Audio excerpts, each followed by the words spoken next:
In response to continuous rocket attacks from Gaza, Israel launches Operation Pillar of Defense, which began Wednesday with the targeting and elimination of major Hamas militants, such as the head of the Hamas military wing, Ahmed Jabari. The operation follows a week of over 120 rockets fired into populated areas in Israel, and over 700 rockets since the beginning of the year. And the Israeli government has apparently had enough.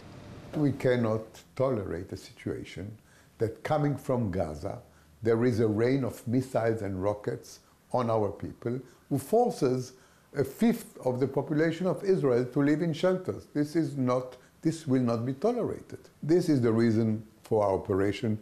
It is simple, and we hope it will not take too long to get to the result.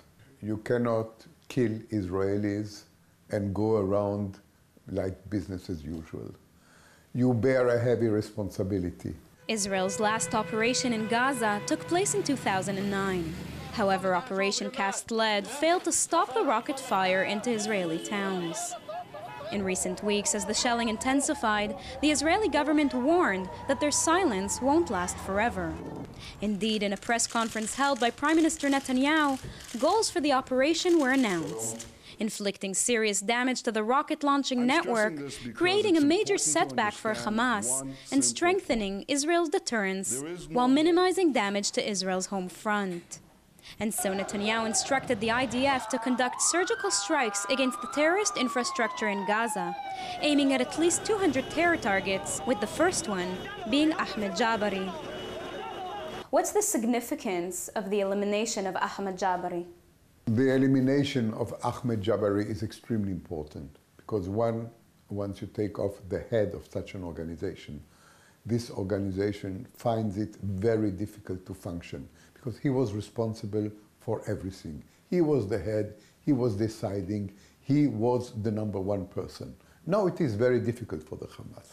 And the message of taking out Ahmed Jabari goes also for all the other enemies of Israel.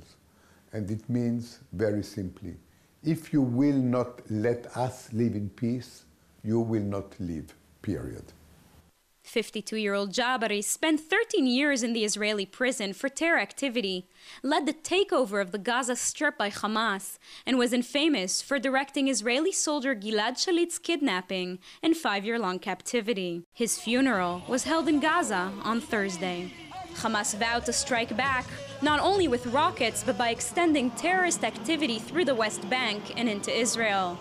They also launched rockets for the first time into central Israel. You know, you've got to take into account that you're living in Israel, in the central of Israel, and we might be in a full-scale war. Who knows? And it's intimidating, yeah. I do believe that the Palestinians will try to harm the center of Israel. I do believe that they will try to improve their ability to hit the center of Israel. If they will start putting the rockets to Tel Aviv or bring them in the center of Israel, then our activities will be much more hard than until now. The Israeli cabinet has called upon some soldiers on reserve duty to prepare, and has announced that in addition to Air Force strikes from above Gaza, it is prepared to insert ground forces inside the Strip, should it be necessary. We are being bombarded day and night. With our aerial action, we hope to be able to quieten the situation. And now, if this is not enough, there might be also ground activity on our part. We do not foresee anything, we do not foreclose any option. Everything is on the table. At this time, Israel continues with airstrikes on Gaza, and Hamas is retaliating with rocket fire, thus far resulting with fatalities on both sides. According to Defense Minister Ehud Barak, this is a complex operation which has no set time limit, and he therefore requests for Israelis to show patience and resilience because Israel, quote, will do everything it has to in order to restore deterrence along with peace and quiet in southern Israel. For JN1, I'm Sivan Raviv, Israel.